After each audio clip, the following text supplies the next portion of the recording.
Hello, hello, welcome back, bienvenue. In case you're late to the party, women and girls are just as invested in the superheroes as the guys are.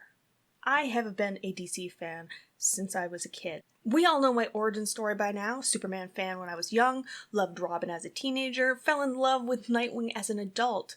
It sort of mirrored Dick's coming-of-age story. I grew up with Robin. Well, of course, he technically grew up before I was even born.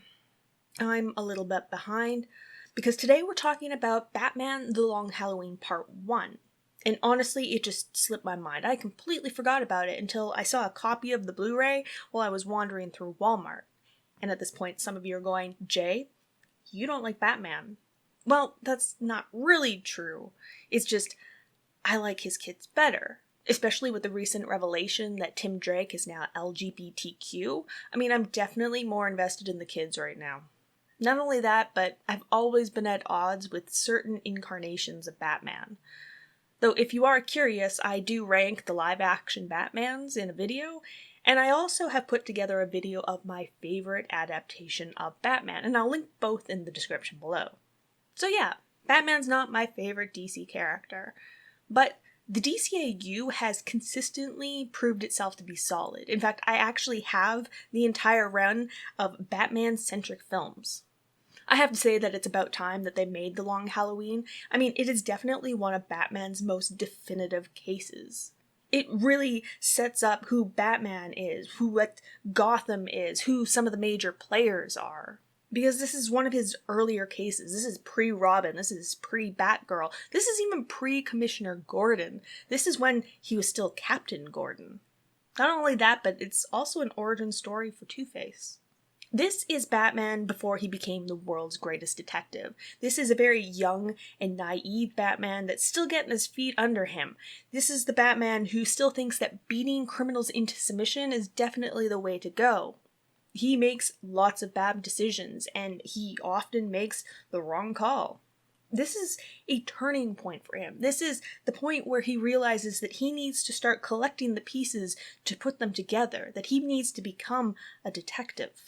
The detective aspect of Batman is something that the live-action films often neglect, and it's always to their detriment. The Long Halloween is a year-long case, Halloween to Halloween, hence the title. It definitely wouldn't have fit a solo runtime, so it's been split into two parts, like The Dark Knight Returns, which I think is definitely a good call on their part. It gives time for the mystery to unfold at its own steady pace. It's not rushed, and it also doesn't drag, at least in my opinion. It really gives time for you to get to know the supporting characters. And part 1 leaves off on what feels like a natural pause in the story. Yeah, you're left on a cliffhanger and the mystery is still completely unsolved, but you're not left wanting.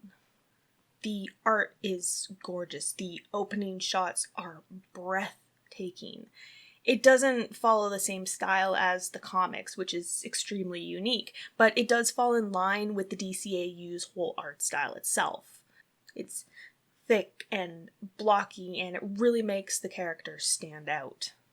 Gotham is dark and imposing. The backdrop of the city is intimidating, but you see the beauty in its haunting atmosphere. It fits the film noir vibe the film sets up. It's a mafia movie with Batman. It's a real whodunit murder mystery full of twists and turns that will definitely leave you scratching your head. Because while you think you have all the pieces, do you really?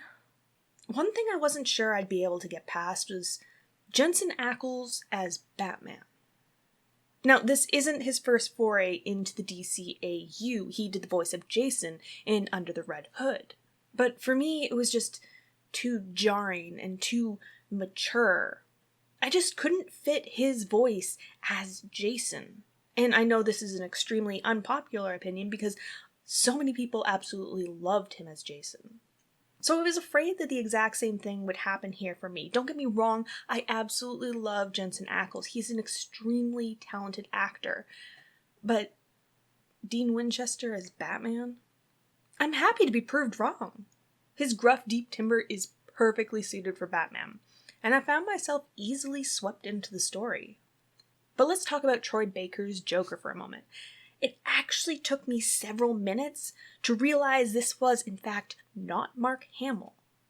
Some might argue that we need a little freshness with the Joker, but Hamill's Joker has been the pinnacle. He is the Joker that everyone tries to live up to. This film definitely called for that same level of manic energy that Hamill brings to the part. So bravo, my good sir. You definitely brought your own to this part while paying homage to one of the best Jokers. The voice acting in general was excellent. Everybody put so much effort into bringing their characters to life. And Alfred is just as sassy as ever. I mean, God bless Alfred Pennyworth. That man is a gift. But let's move on to Catwoman, who is definitely not an easily definable character. Is she good? Is she bad? She has the potential to be so much more than Batman's love interest or the femme fatale.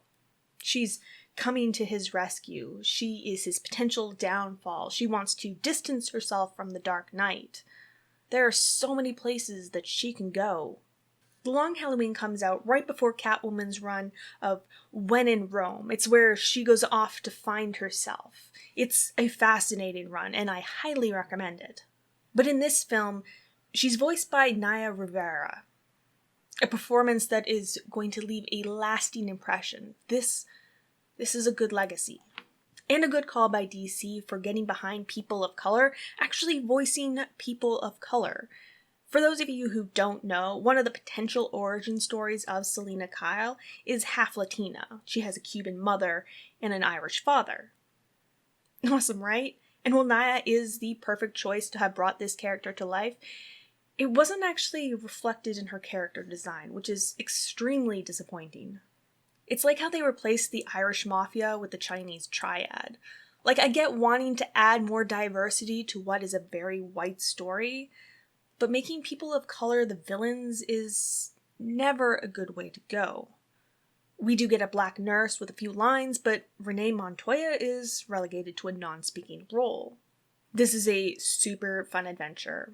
It remains somewhat faithful to the source material, but it also takes risks in striking out on its own. And the action scenes, while they're not the best, they are definitely on point. And you can really feel the love and attention that went into bringing them to life. They're very fast-paced and high energy, which is a nice contrast to the slow pace of the film noir. It's about three people struggling to find balance in their everyday lives with their careers. It's a real struggle of self. Overall, it's a really strong start. I haven't actually watched part 2 yet. I didn't want to influence myself when I was talking about part 1. But I'm definitely super excited to go and sit down and watch the next part. So, until then, cheers! Thank you so much for watching. If you enjoyed this video, don't forget to subscribe to my channel for more content.